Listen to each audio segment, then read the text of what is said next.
चलिए बेटा, आज के क्लास में हम लोग जो डिस्कस करने वाले हैं that is really very important and it is concentration terms.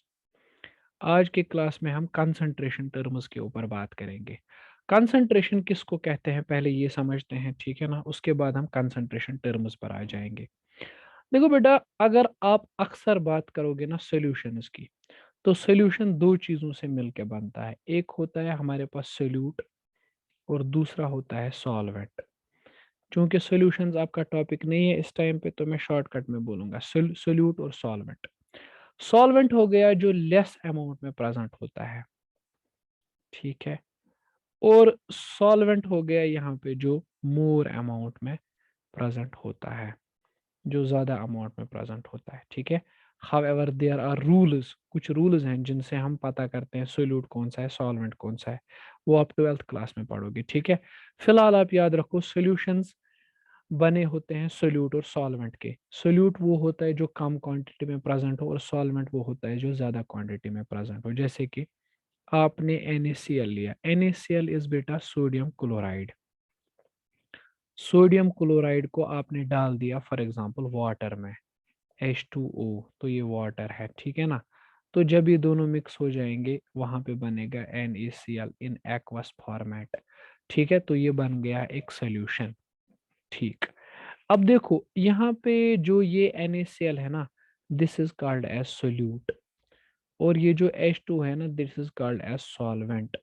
और वहां से हमें मिला water, water is a solution, है ना। NaCl plus water that is a solution, ठीक है।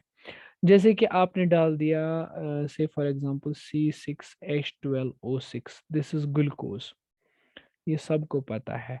ग्लूकोज के साथ अगर हमने डाला है CCl4, CCl4 is carbon tetrachloride, बहुत ही बेहतरीन बेहतरीन टाइप का सॉल्वेंट है, बेहतरीन टाइप का सॉल्वेंट, कार्बन टेट्राक्लोराइड, ठीक है ना। तो यहां से बनेगा सॉल्यूशन जो भी बनेगा, ठीक है। तो ग्लूकोज जो है that is a solute here, और CCl4 बहुत ही बेहतरीन सॉल्वेंट है, ठीक है। वहां से बन गया सॉल्यूशन, ठीक। कंसंट्रेशन हम किसको कहते हैं? कंसंट्रेशन आपको याद रखना है, कंसंट्रेशन का मतलब होता है amount of solute. Concentration concentration means concentration means amount of solute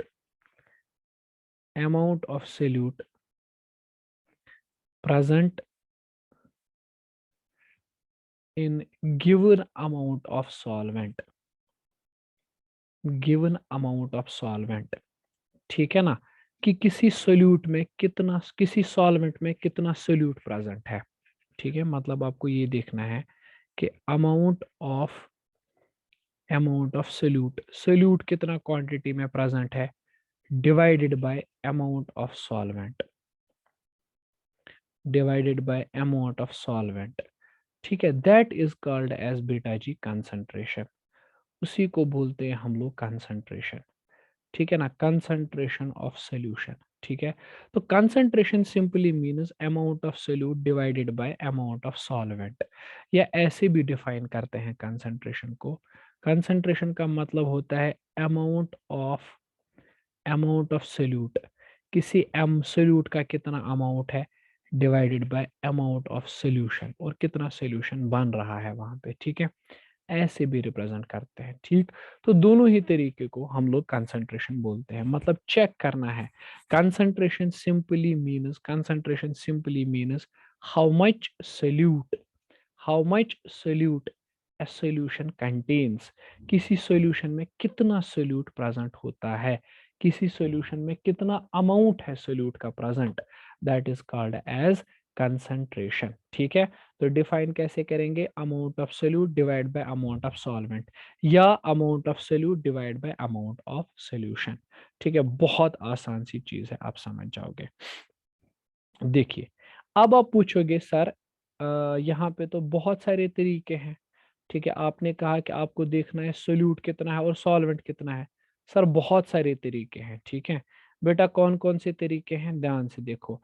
आप बोलोगे सर अगर यहाँ से सोल्यूट लिया जाए, यहाँ से सॉल्वेंट लिया जाए, ठीक है। और यहाँ से देखो, आप बोलोगे सर किसी ने क्या किया, कोई कह सकता है सोल्यूट को मास, है ना? मतलब वो बोलेगा इतने ग्राम उस सोल्यूट के प्रेजेंट है, और वो सॉल्वेंट भी मास मास में ही लेगा, मतलब वो कहेगा इतने कोई कहेगा फॉर एग्जांपल इसके ऐसे, किसी ने कह दिया 200 grams of NaCl, 200 grams of NaCl in 500 grams of water, है ना? तो मतलब उसने क्या किया, उसने सोल्यूट भी ग्राम्स में बोला और सॉल्वेंट भी ग्राम्स में ही बोला, ठीक है? इस कंसंट्रेशन टर्म को बेटा इस टाइम पे कहेंगे मास फ्रैक्शन। क्या कहेंगे इसको? Mass fraction. देखो डिफाइन कैसे करेंगे इसको हम लोग, मैं एग्जांपल देता हूं बेटा, डिफाइन कैसे करेंगे इस टाइम को, इस टर्म को हम ऐसे कहेंगे, वो ऐसे कहेगा कि sir mass fraction, mass fraction का मतलब हो गया mass of solute, mass of solute divided by mass of solution, divided by mass of solution. मतलब उस बंदे ने क्या किया, उसने मुझे सोल्यूट का जो अमाउंट बोला वो भी मुझे उसने ग्राम्स में ही बोला, और सॉल्वेंट का जो अमाउंट उसने मुझे बोला है वो भी उसने मुझे ग्राम्स में ही बोला है, ठीक है? मतलब उसने दोनों चीजें की, सोल्यूट और सॉल्वेंट मुझे दोनों ग्राम्स में ही बता दिया कितना कितना अमाउंट में प्रेजेंट है, ठीक? ये एक तरीका हो गया, ठीक है? अब कोई एक और तरीका निकालेगा, वो क्या कहेगा, वो सोल्यूट मुझे सपोज मास में ही, ये वॉल्यूम में कहेगा सपोज, वो मुझे सोल्यूट का मास नहीं बोलेगा, पता है वो क्या करेगा, वो मुझे सोल्यूट का वॉल्यूम बता देगा, ठीक है? और वो मुझे सोल्यूशन का भी वॉल्यूम बता देगा, ठीक है? यानी मान लो इसने मिलीलीटर्स में बता दिया, ये भी मिलीलीटर्स में, ये लीटर्स में, तो इस टाइम पे हम इसको कहेंगे वॉल्यूम फ्रैक्शन। कंसंट्रेशन टर्म को कहा जाएगा वॉल्यूम फ्रैक्शन। तो वॉल्यूम फ्रैक्शन कैसे डिफाइन होगा बेटा? वॉल्यूम फ्रैक्शन डिफाइन होगा ऐसे, volume of solute divided by volume of solution, ठीक है ना? ऐसे डिफाइन होगा, ठीक? तो उसने क्या किया है, इस पर्सन ने मुझे मास, ये ना वॉल्यूम भी बोला है, ये ना क्या बोलते हैं, सोल्यूट भी बोला है उसने मुझे वॉल्यूम ही, और सॉल्वेंट का उसने मुझे वॉल्यूम बोला, दोनों चीजों का उसने मुझे वॉल्यूम ही बोला हुआ है, ठीक है? ओके, ये दूसरा तरीका हो गया, ठीक है? तीसरा तरीका ये है कि वो मुझे बोल रहा है कितने मोल्स प्रेजेंट है सोल्यूट के और कितने मोल्स प्रेजेंट है सॉल्वेंट के, दोनों मुझे बोल रहा है मोल्स ही।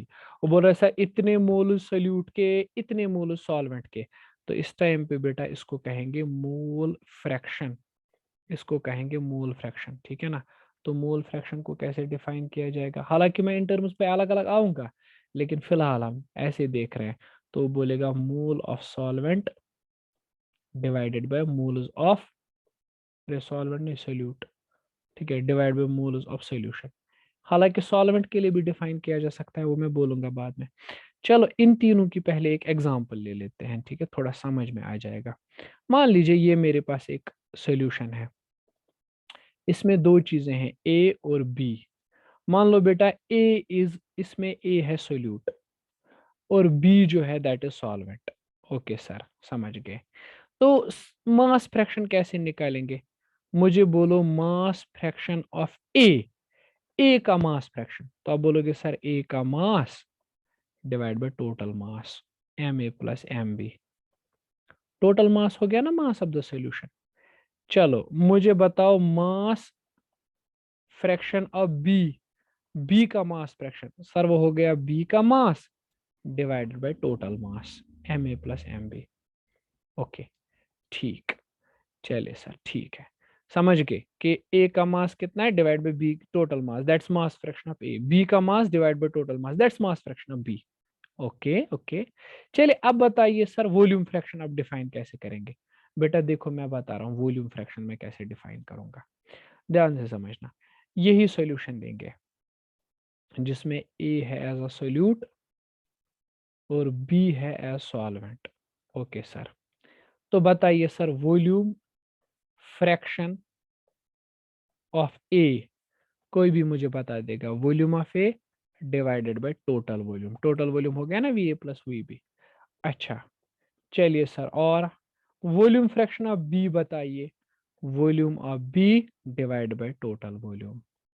ओके सर ठीक है, volume fraction of, okay volume fraction हो गया दोनों का, ठीक है ना? अब इसी में मुझे बताइए सर मोल फ्रैक्शन आप कैसे डिफाइन करेंगे? देखो बेटा मैं कैसे डिफाइन करूंगा मोल फ्रैक्शन ऑफ ए, इसको लिखते हैं काय ए, वो मतलब हो गया ए के कितने मोल्स हैं, ए के कितने मोल्स हैं, ठीक है ना। ए के कितने मोल्स हैं sir, divide by total moles कितने हैं, N A plus N B.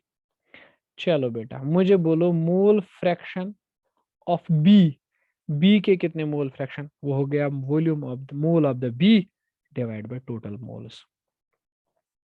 देख भाई ए का मोल्स निकालना है तो देखो मोल्स ऑफ द ए कितने, मोल फ्रैक्शन ऑफ ए निकालना है तो मतलब कितने मोल्स ए के हैं डिवाइड बाय टोटल मोल्स कितने हैं, ठीक है। मोल फ्रैक्शन ऑफ बी मतलब बी के कितने मोल्स हैं डिवाइड बाय टोटल में कितने हैं, ठीक है। आप ऐसे निकाल सकते हो, बहुत सिंपल तरीका है, कोई खास बात नहीं है। चले अच्छा देखो यहाँ पे एक खास बात है, अगर आप ए के मोल फ्रैक्शंस को बी के मोल फ्रैक्शंस के साथ जोड़ोगे ना यू विल गेट 1, ये याद रखना, ठीक है। ए के मोल फ्रैक्शंस को बी के मोल फ्रैक्शंस के साथ जोड़ोगे तो 1 आएगा, मतलब ये यहाँ पे है कि मोल fraction of solute plus mole fraction of solvent, mole fraction of solute plus mole fraction of solvent, that is equal to 1, that's equal to 1, you have to remember this thing, that's always equal to 1। okay, I hope कि ये तीनों चीजें आपको crystal clear हो गई होंगी। चलिए बेटा अब हम दूसरी ये एक और कंसंट्रेशन टर्म देखेंगे, ठीक है ना। अभी वो तीनों तो सिंपल वाली टर्म्स थी, अब हम पहली कंसंट्रेशन टर्म ले रहे हैं which is called as molarity, जिस पे आपको क्वेश्चन आता है एग्जाम में, मोलैरिटी। देखो बेटा मोलैरिटी डिफाइन कैसे करते हैं याद रखना, molarity of a solution, molarity of a solution is defined as number of moles of solute, number of moles of solute per unit volume of solution, per unit volume of solution। देखो क्या molarity का मतलब क्या होता है, molarity का मतलब क्या होता है, मोलैरिटी का मतलब होता है मोल्स ऑफ सोल्यूट, सोल्यूट के कितने मोल्स प्रेजेंट हैं divided by volume of solution, solution का वॉल्यूम कितना है, ठीक है। मोलैरिटी को कैपिटल एम से लिखते हैं, वो हो गया ना molar, number of moles, number of moles कैसे लिखते हैं, नंबर ऑफ मोल्स हम एन से लिखते हैं डिवाइडेड बाय वॉल्यूम, ठीक है। ये हो गया मोलैरिटी, ठीक। मोलैरिटी जब भी निकालते हैं ना सॉल्यूशन का तो कैसे करते हैं, नंबर ऑफ मोल्स देखते हैं सोल्यूट के कितने हैं divided by volume of the solution निकालते हैं, ठीक है। लेकिन वॉल्यूम होना चाहिए लीटर्स में, तब ये चीज काम करती है। m इज इक्वल टू, अच्छा आपको पता है नंबर ऑफ मोल्स हमने निकाला हुआ है, नंबर ऑफ मोल्स कैसे निकालते हैं, given mass by molecular mass, w is given mass, m is the molecular mass, ठीक है। तो n के बदले हम लिखेंगे given mass by molecular mass, और टोटल में वॉल्यूम है जो कि लीटर्स में है, तो m होना चाहिए given mass divided bye molecular mass और मल्टीप्लाइड बाय क्या है वॉल्यूम जो लीटर्स में है। ओके अब अगर वॉल्यूम होगा सर मिलीलीटर्स में तो चलो वॉल्यूम है मिलीलीटर्स में, इसको लीटर में कैसे कन्वर्ट करोगे बेटा, वॉल्यूम है ना मिलीलीटर्स में तो वॉल्यूम को डिवाइड करोगे यहीं पे 1000 से, वो कन्वर्ट हो जाएगा मिलीलीटर्स में, तो लिख सकते हैं ऐसे W/m, इस 1000 को ऊपर ले जाओ, 1000 डिवाइड बाय वॉल्यूम जो कि मिलीलीटर्स में है, ठीक है। ये जो फॉर्मूला बनी ना, this formula is for molarity, molarity के लिए ये वाली फॉर्मूला कंप्लीट फॉर्मूला है। This is the formula for calculating molarity of A solution, किसी भी सॉल्यूशन की मोलैरिटी निकालने के लिए ये फॉर्मूला बहुत ही कंप्लीट फॉर्मूला है, ठीक है। चलो इसका ऐसा यूनिट देख लो मोलैरिटी का, कैसे डिफाइन करते हैं molarity, number of moles, number of moles का मतलब होता है सीधा मोल्स, कितने मोल्स हैं divide by volume of the solution, volume को कैसे लिखते हैं लीटर्स में, तो इसका यूनिट क्या आएगा moles per litre, moles per litre, ठीक। देखो थोड़ा अगर कंफ्यूजन रह गया होगा ना इस वाली एग्जांपल से बिल्कुल क्लियर हो जाएगा। क्वेश्चन ऐसे है, कह रहा है फाइंड मोलैरिटी, क्वेश्चन कह रहा है फाइंड मोलैरिटी व्हेन, पहला पार्ट है 500 grams of, when 500 grams of, when 500 grams of say for example NaCl is dissolved in, is dissolved in 5 litres of solution. Question देखो कितना सिंपल है। देखो क्वेश्चन में क्या दिया गया है, हमारे पास है NaCl। NaCl आपके पास सोल्यूट होता है। सोल्यूट का कितना मास दिया गया है, गिवन मास, सोल्यूट का मास है 500 ग्राम। तो ये कौन सा मास होता है बेटा, गिवन मास। Okay sir. और क्या दिया गया है, वॉल्यूम दिया गया है लीटर्स में, कितना, 5 लीटर। ओके, चलिए आपको क्या निकालना है, मोलैरिटी। मोलैरिटी किसके बराबर होता है, number of moles divided by volume. लेकिन सर मुझे तो नंबर ऑफ मोल्स पता ही नहीं है। नंबर ऑफ मोल्स के लिए फॉर्मूला क्या है, given mass by molecular mass. Given mass कितना है बेटा, 500, और मॉलिक्यूलर मास कितना है। सोडियम क्लोराइड का मॉलिक्यूलर मास तो सबको पता है। सोडियम क्लोराइड, क्लोरीन का होता है 23.5, ये ना सोडियम का, और क्लोरीन का होता है 35.5। तो वो देखो 5 और 5 10 हो गए, 0.53 और 8 हो गए 9, तो 59 ग्राम। तो वो आएगा 59 ग्राम। ओके, ठीक है। तो जब आप ये कैलकुलेट करोगे 500 डिवाइडेड बाई 59, तो आपका आंसर आएगा 500 डिवाइड बाई 59।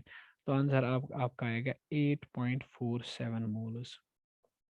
ओके, तो मोलैरिटी आएगी, नंबर ऑफ मोल्स आपको निकले 8.47 डिवाइडेड बाय, शाबाश, वॉल्यूम है 5, तो molarity will be equivalent to 1.6 molar. तो ये सॉल्यूशन जो है दैट इज 1.6 मोलर, या आप लिख सकते हो 1.6 मोल्स पर लीटर। ठीक है, बहुत आसान सा सवाल है। आपने क्या किया, पहले नंबर ऑफ मोल्स देख लिए कितने हैं। ठीक, अब देखो, अब क्या करेंगे हम लोग।